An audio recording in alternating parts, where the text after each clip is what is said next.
ഈ വീഡിയോയിൽ വളരെ പ്രധാനപ്പെട്ട കുറച്ച് വിഷയങ്ങളാണ് നമ്മൾ ഉൾപ്പെടുത്തിയിരിക്കുന്നത്. അതിൽ ഇന്ത്യ റഷ്യയുടെ കയ്യിൽ നിന്നും 300 മിസൈലുകൾ വാങ്ങിക്കുന്നുണ്ട്. 300 മിസൈലുകൾ വാങ്ങിക്കാനുള്ള പ്രത്യേക സാഹചര്യം എന്താണെന്ന് പറഞ്ഞാൽ, നമ്മൾ ഫ്രാൻസുമായിട്ട് സൈൻ ചെയ്ത റഫേൽ ഡീലിൽ ഒരു ചെറിയ റിഫ്റ്റ്. ആ റിഫ്റ്റ് വേറെ ഒന്നുമില്ല, ടെക്നോളജി തരില്ല എന്ന് ഓൾറെഡി തന്നെ ഫ്രാൻസ് പറഞ്ഞിട്ടുണ്ടായിരുന്നു. പക്ഷേ ആ സാഹചര്യത്തിൽ ഇന്ത്യ ഡിപ്ലോമാറ്റിക്കലി ആ വിഷയത്തിന് ഡീല് ചെയ്ത് അന്ന് പ്രധാനമായിട്ട് ഇതൊരു വലിയ വിഷയമാക്കിയില്ല. പക്ഷേ പിന്നീട് റഫേൽ ഫൈറ്റർ ജെറ്റുമായിട്ട് ബന്ധപ്പെട്ട വിഷയം ആഗോളതലത്തിൽ ചർച്ചയാകുന്നത് UAE-യുമായിട്ടുള്ള ഡീല് തെറ്റിയപ്പോഴാണ്. UAE പോലത്തെ ചെറിയൊരു രാജ്യം ഫ്രാൻസിൻ്റെ അടുത്ത് വളരെ കട്ടൻ ഡ്രൈ ആയിട്ട് പറഞ്ഞു കഴിഞ്ഞു. അതായത് ടെക്നോളജി ട്രാൻസ്ഫർ ചെയ്യുന്നില്ല എന്നുണ്ടെങ്കിൽ റഫേൽ ഫൈറ്റർ ജെറ്റ് ഞങ്ങൾക്ക് വേണ്ട എന്ന് UAE വളരെ ദൃഢമായിട്ടുള്ളൊരു തീരുമാനമാണ് എടുത്തത്. ആ തീരുമാനത്തിനെ തുടർന്ന് ഇന്ത്യ എഞ്ചിനുമായിട്ട് ബന്ധപ്പെട്ട കുറച്ച് വിവരങ്ങളെങ്കിലും ഞങ്ങൾക്ക് കൈമാറണം എന്നുള്ളൊരു നിർദ്ദേശം ഫ്രാൻസിൻ്റെ മുന്നിൽ വെച്ചിട്ടുണ്ടായിരുന്നു. ആ നിർദ്ദേശം ഫ്രാൻസ് തള്ളി. അത് തള്ളിയതിനെ തുടർന്നാണ് ഫ്രാൻസുമായിട്ടുള്ള ഈ റഫേൽ ഡീലുമായിട്ട് ബന്ധപ്പെട്ട വിഷയത്തിൽ ചെറിയൊരു ക്ലാഷ് ഇപ്പോൾ വന്നിരിക്കുന്നത്. ക്ലാഷ് മീൻസ് ചെറിയൊരു തർക്കമാണ്. ആ തർക്കം എത്രമാത്രം ഡീപ്പായിട്ടാണ് നമ്മൾ നോക്കിക്കാണേണ്ടതെന്ന് പറഞ്ഞു കഴിഞ്ഞാൽ, ഇന്ത്യ ആ പ്രതിസന്ധിയെ മറികടക്കാൻ വേണ്ടിയിട്ട് ഇപ്പം നിലവിൽ ചെയ്തിരിക്കുന്ന വിഷയം എന്ന് പറഞ്ഞാൽ 1.2 ബില്യൺ വർത്തുള്ള ഡീലാണ് റഷ്യയുമായിട്ട് ഇപ്പോൾ സൈൻ ചെയ്തിരിക്കുന്നത്. റഷ്യയുടെ കയ്യിൽ നിന്നും long range air to air missile, അതാണ് ഇപ്പോൾ ഓർഡർ ചെയ്തിരിക്കുന്നത്. R-37M എന്ന കാറ്റഗറിയിൽപ്പെടുന്ന മിസൈലാണ് ഇന്ത്യ ഓർഡർ ചെയ്തിരിക്കുന്നത്. ഇത് സുഖോയ് 30 MK എന്ന് പറഞ്ഞ് നമ്മുടെ കയ്യിലുള്ള ആ ഫൈറ്റർ ജെറ്റിൽ കൃത്യമായിട്ട് അഡോപ്റ്റ് ആവുന്ന തരത്തിലുള്ള മിസൈലാണിത്. ഒന്നാമത് റഫേൽ ഫൈറ്റർ ജെറ്റിന് 12 മുതൽ 18 മാസത്തെ ഡിലേ ഉണ്ട്. ഇതിന് മുമ്പ് നമ്മൾ ഓർഡർ ചെയ്ത സാധനങ്ങളെല്ലാം തന്നെ പെൻഡിങ്ങിൽ കിടക്കുകയാണ്. അതിലുപരിയാണ് അഡീഷണൽ ആയിട്ട് ഓർഡർ ഇപ്പോൾ ഫ്രാൻസിന് കൊടുത്തിരിക്കുന്നത്. അപ്പോൾ അതിലാണ് എഞ്ചിനുമായിട്ട് ബന്ധപ്പെട്ട ഡോക്യുമെൻറ്റ്സ് കൈമാറണമെന്ന് ഇന്ത്യ ആവശ്യപ്പെട്ടിരിക്കുന്നത്. അപ്പോൾ ഇന്ത്യ ഉദ്ദേശിക്കുന്നത് ഇന്ത്യയുടെ ആസ്ട്ര പ്രോജക്റ്റുകളുണ്ടല്ലോ, ഇന്ത്യയുടെ ആസ്ട്ര MK2, ആസ്ട്ര MK3 ഇത്തരത്തിലുള്ള പ്രോജക്റ്റുകളൊക്കെ ഒന്ന് റെഡിയായി വരേണ്ടതുണ്ട്. അപ്പം അങ്ങനെയുള്ള കാര്യങ്ങളൊക്കെ ഒന്ന് നടന്നു വരുന്നത് വരെ ഇന്ത്യക്ക് സ്ട്രൈക്കിംഗ് കപ്പാസിറ്റി വേണമെന്നാണ് ഇന്ത്യ ആഗ്രഹിച്ചിട്ട് ഇപ്പോൾ ഈ 300 മിസൈലുകൾ ഓർഡർ പ്ലേസ് ചെയ്യുന്നത്. അപ്പോൾ ഇന്ത്യ ഫ്രാൻസിൻ്റെ അടുത്ത് ചോദിച്ചത്, ഈ റഫേൽ ഫൈറ്റർ ജെറ്റുമായിട്ട് മുന്നോട്ട് പോകണമെന്നുണ്ടെങ്കിൽ ICD അത് ഞങ്ങൾക്ക് വേണം. ശരി, നിങ്ങൾ ഫുൾ ടെക്നോളജി ട്രാൻസ്ഫർ നിങ്ങൾ ചെയ്യുന്നില്ല, ഓക്കെ, സമ്മതിച്ചു. പക്ഷേ ICD എന്ന് പറഞ്ഞ ഡോക്യുമെൻറ്റ് വളരെ നിർണായകമായിട്ടുള്ളൊരു ഡോക്യുമെൻ്റാണ് ഇന്ത്യ ചോദിക്കുന്നത്. എഞ്ചിനുമായിട്ട് ബന്ധപ്പെട്ട ഡോക്യുമെൻറ്റ് എന്തുകൊണ്ടാണെന്ന് പറഞ്ഞാൽ ചില പ്രത്യേകതകളുണ്ട് ആ ഡോക്യുമെൻറ്റുമായിട്ട് ബന്ധപ്പെട്ട വിവരത്തിൽ. കാരണം അത് അറിഞ്ഞു കഴിഞ്ഞാൽ നമുക്ക് പുതിയ മിസൈലുകൾ ഇൻടാക്ട് ചെയ്യാനും ഓപ്പറേഷൻസ് വളരെ എളുപ്പത്തിൽ നടത്താനും ഇൻട്രാ ഓപ്പറബിലിറ്റി നമുക്ക് വളരെ ഫ്ലെക്സിബിളായിട്ട് കൺവീനിയൻ്റ് ആയിട്ട് ചെയ്യാനും പറ്റും.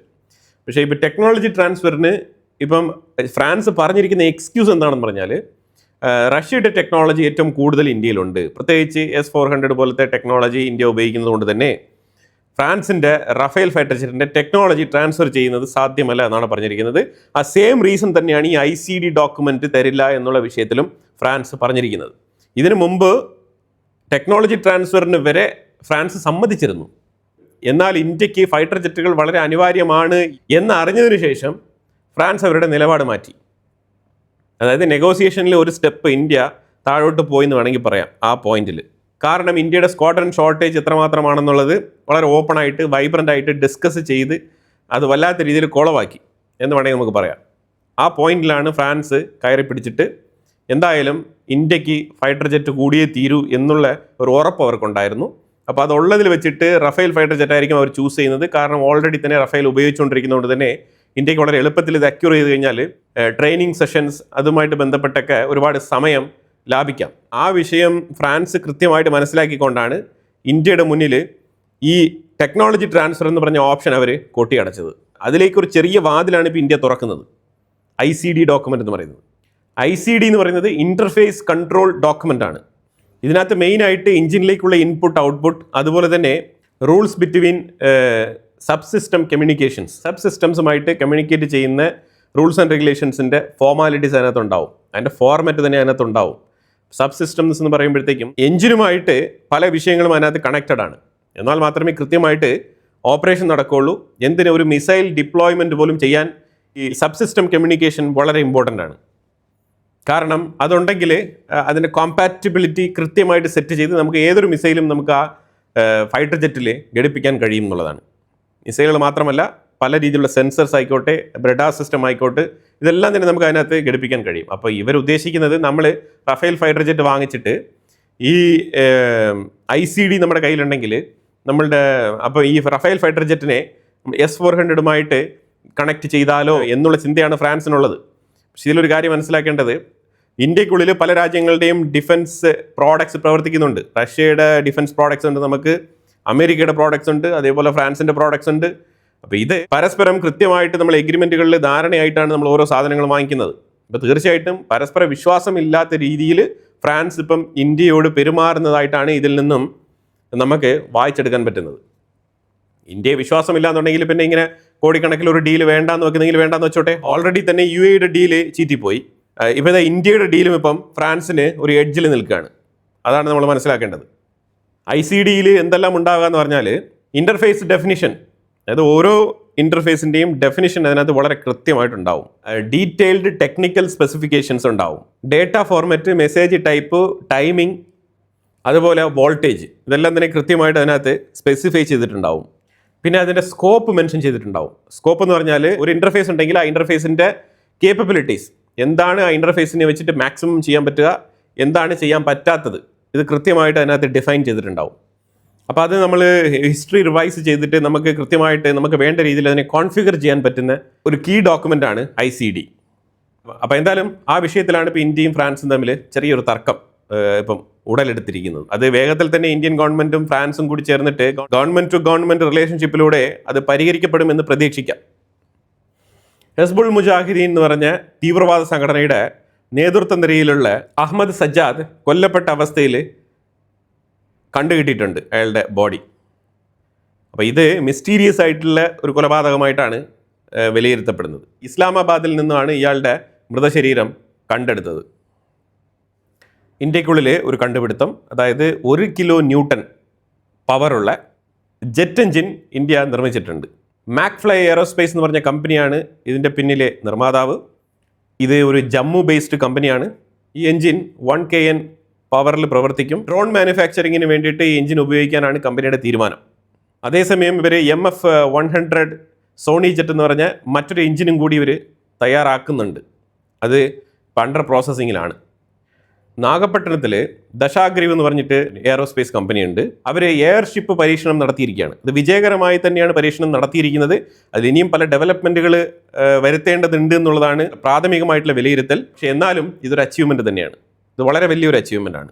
ഇന്ത്യക്കുള്ളിൽ നടക്കുന്ന ഇത്തരത്തിലുള്ള ഡെവലപ്മെൻറ്റുകൾ നമ്മൾ കൃത്യമായിട്ട് മോണിറ്റർ ചെയ്ത് പോകേണ്ടതുണ്ട്.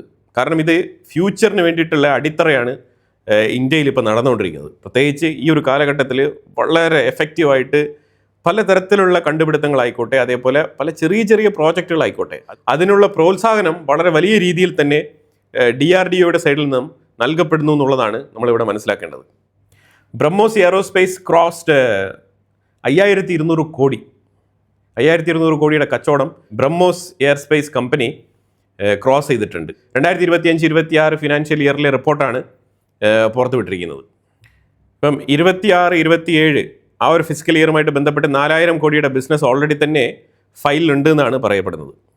ISRO നമ്മളുടെ ഗഗൻയാൻ സ്പേസ് മിഷന് വേണ്ടിയിട്ട് ചില വാലിഡേഷൻസ് നടത്തിക്കൊണ്ടിരിക്കുകയാണ്. അതിലൊരു കമ്പനി ആമസോൺ വെബ്, അതുപോലെ തന്നെ യൂറോപ്യൻ സ്പേസ് ഏജൻസിയുടെ വെബും കൂടി ഉപയോഗിക്കാനുള്ള പ്ലാൻ, അജണ്ട ISROയ്ക്ക് ഉണ്ട്. അപ്പോൾ യൂറോപ്യൻ സ്പേസ് ഏജൻസിയുടെ ക്ലൗഡാണോ അല്ലെങ്കിൽ ആമസോൺ വെബിൻ്റെ ക്ലൗഡാണോ ഉപയോഗിക്കാൻ പോകുന്നതിൽ തീരുമാനമായിട്ടില്ല, അന്തിമ തീരുമാനമായിട്ടില്ല. എന്തായാലും ISRO വിത്തിൻ 1 മന്തിനകത്ത് ഈ വിഷയത്തിൽ ഒരു ഡിസിഷൻ എടുക്കുമെന്നാണ് പറയപ്പെടുന്നത്. ആമസോൺ വെബ് ആണോ അല്ലെങ്കിൽ യൂറോപ്യൻ സ്പേസ് ഏജൻസി ESA അവരാണോ ഇത് ഈ പ്രോജക്റ്റ് ഏറ്റെടുക്കുന്നുള്ളത് നമുക്ക് കണ്ടറിയാം. അവർ തമ്മിൽ ഇപ്പോൾ ഒരു കോമ്പറ്റീഷൻ ഉണ്ട്. ആമസോൺ വെബ് എന്ന് പറയുമ്പോഴത്തേക്കും അമേരിക്കയാണ്, ESA എന്ന് പറയുമ്പോഴത്തേക്കും യൂറോപ്യൻ സ്പേസ് ഏജൻസിയാണ്. രണ്ടുപേർക്കും തമ്മിലിപ്പോൾ ഒരു കോമ്പറ്റീഷൻ രൂപപ്പെടുന്നുണ്ട്. മിക്കവാറും ആമസോൺ കൊണ്ടുപോകാനുള്ള സാധ്യതയുണ്ട്. പിന്നെ പറയാൻ പറ്റത്തില്ല. ഇന്ത്യ ഇപ്പം യൂറോപ്യൻ രാജ്യങ്ങളുമായിട്ടുള്ള ബന്ധം വെച്ച് നോക്കുമ്പോഴത്തേക്കും യൂറോപ്യൻ രാജ്യങ്ങൾക്ക് കൊടുക്കാനുള്ള സാധ്യതയും തള്ളിക്കളയാനില്ല. നമ്മളിത് ഉപയോഗിക്കുന്നത് എന്തിനാണെന്ന് പറഞ്ഞാൽ കമ്മ്യൂണിക്കേഷനാണ്. ആ സാറ്റലൈറ്റിനും ISRO സ്പേസ് സ്റ്റേഷന് വേണ്ടിയിട്ടുള്ള ഒരു കമ്മ്യൂണിക്കേഷൻ, ആ കമ്മ്യൂണിക്കേഷൻ സിസ്റ്റത്തിന് വേണ്ടിയിട്ടാണ് ഈ 2 കമ്പനികളെയും ചൂസ് ചെയ്ത് വാലിഡേറ്റ് ചെയ്തുകൊണ്ടിരിക്കുന്നത്. ഇന്ത്യ അടുത്ത 5 വർഷം കൊണ്ട് കുറഞ്ഞത് $800 ബില്യൺ ഇൻവെസ്റ്റ്മെൻറ്റ് ഇന്ത്യക്കുള്ളിൽ ലക്ഷ്യമിടുന്നുണ്ട്.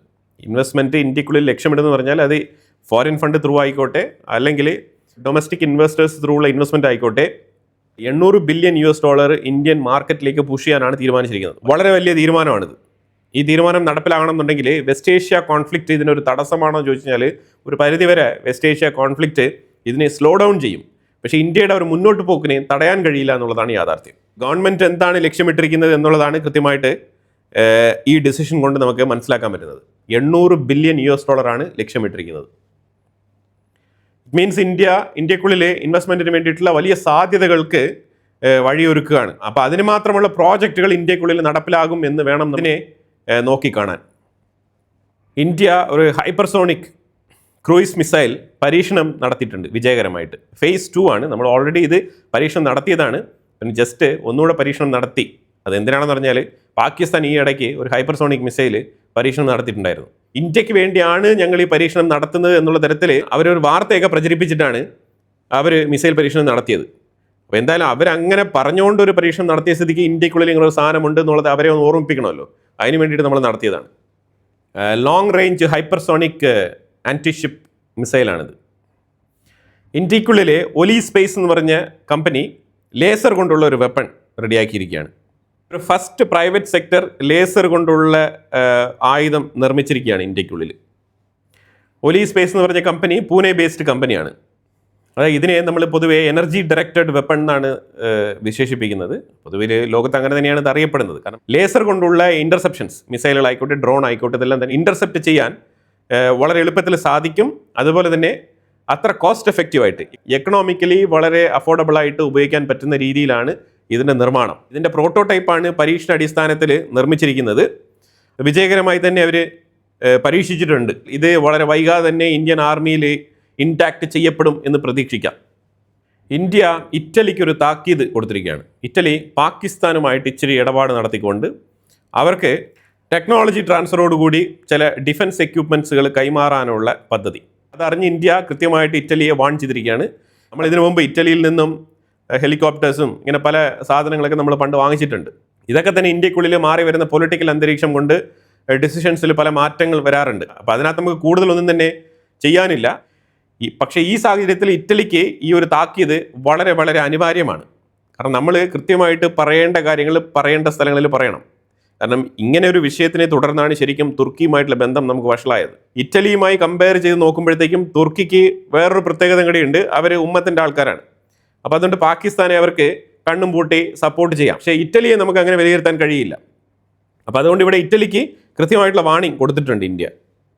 ഇപ്പോഴത്തെ ഇന്ത്യയുടെ നിലപാടെന്ന് പറഞ്ഞു കഴിഞ്ഞാൽ ഇന്ത്യക്കെതിരെ ഏതെങ്കിലും തരത്തിൽ അവർ നിലപാട് സ്വീകരിക്കുന്നു എങ്കിൽ ഈവൻ ദോ അവർക്ക് വലിയ രീതിയിൽ പ്രോഫിറ്റ് കിട്ടുന്ന കാര്യങ്ങളായാൽ പോലും ഇന്ത്യ അതിനെതിരെ ശക്തമായി പ്രതികരിക്കും എന്നുള്ളതാണ് നമുക്ക് മനസ്സിലാക്കാൻ പറ്റുന്നത്. ഇൻഫാക്റ്റ് അമേരിക്കയുമായിട്ട് പോലും നമ്മൾ ഇച്ചിരി ഡിസ്റ്റൻസ് ഇട്ട് നിൽക്കുന്നതിൻ്റെ കാരണം ട്രംപിൻ്റെ അതിയായ പാകിസ്ഥാൻ പ്രീണനമാണ്. അത് വളരെ വ്യക്തമാണ്. അതുപോലെ ട്രംപ് ഇന്ത്യ പാകിസ്ഥാൻ യുദ്ധം ഞാനാണ് നിർത്തിയെന്ന് പറഞ്ഞിട്ട് 1024ാമത്തെ പ്രാവശ്യം പറഞ്ഞുകൊണ്ടിരിക്കുകയാണ്. അതിനെതിരെ ഇന്ത്യ ഇത്തവണ പ്രതികരിച്ചിട്ടുണ്ട്. ഇന്ത്യ പാകിസ്ഥാൻ യുദ്ധം നിർത്തിയത് ഇന്ത്യയാണ്. ഇന്ത്യയുടെ ഓൺ ടേംസ് ആൻഡ് കണ്ടീഷൻസ് പ്രകാരം കംപ്ലീറ്റ്ലി ഇന്ത്യയുടെ തീരുമാനത്തിലാണ് യുദ്ധം ഇന്ത്യ നിർത്തിയത് എന്നുള്ള സ്റ്റേറ്റ്മെൻറ്റ് വീണ്ടും ആവർത്തിച്ച് ഇന്ത്യ പറഞ്ഞിട്ടുണ്ട്. അതുപോലെ DRDO പറഞ്ഞിരിക്കുന്നത് ബ്രഹ്മോസിൻ്റെ വില ഇച്ചിരി കുറയ്ക്കാൻ തീരുമാനിച്ചിട്ടുണ്ടെന്നുള്ള വാർത്തയും വരുന്നുണ്ട്. ഡിഫൻസ് മേഖലയിൽ സെല്ലിംഗ് വോളിയം വർദ്ധിപ്പിക്കാൻ വേണ്ടിയിട്ടാണ് ഈ പ്രൈസ് റിഡക്ഷൻ ഇപ്പോൾ പ്ലാൻ ചെയ്യുന്നതെന്നാണ് മനസ്സിലാക്കാൻ പറ്റുന്നത്. ചൈനയുടെ ഫോറിൻ മിനിസ്റ്റർ വാങ് യിയും അമേരിക്കയുടെ സ്റ്റേറ്റ് സെക്രട്ടറി മാർക്കോ റൂബിയും തമ്മിൽ ചർച്ച നടത്തിയിട്ടുണ്ട്. ഡിസ്കഷൻസ് എന്തിനെക്കുറിച്ചാണെന്ന് പറഞ്ഞാൽ അപ്കമ്മിങ് ട്രംപ് ചൈന സന്ദർശനം, അതാണ് മെയിൻ ടോപ്പിക്ക്. അതായത് ഗ്ലോബൽ ക്രൈസിസിനെ കുറിച്ചും ഡിസ്കഷൻസ് നടത്തിയിട്ടുണ്ട്. എന്തായാലും ഈ ചൈനയും അമേരിക്കയും തമ്മിലുള്ള ഈ ഒരു കൂടിക്കാഴ്ച, അത് ട്രംപും ഷീ ജിൻപിങ്ങും തമ്മിലുള്ള കൂടിക്കാഴ്ച ഗ്ലോബൽ ക്രൈസിസിനെ പ്രയോറിറ്റൈസ് ചെയ്തുകൊണ്ട് പ്രത്യേകിച്ച് ഇപ്പോൾ നടന്നുകൊണ്ടിരിക്കുന്ന കോൺഫ്ലിക്റ്റുകളുടെ വിഷയങ്ങളൊക്കെ ഉൾപ്പെടുത്തിക്കൊണ്ടുള്ള ഒരു ചർച്ചയായിരിക്കും എന്നാണ് വിലയിരുത്തൽ. പ്രയോറിറ്റൈസ് ഗ്ലോബൽ സ്റ്റെബിലിറ്റി, അതാണ് പറഞ്ഞിരിക്കുന്നത്. സ്റ്റെബിലിറ്റി ഇപ്പോൾ ഏത് തരത്തിലാണ് ഉറപ്പുവരുത്താൻ പോകുന്നത്?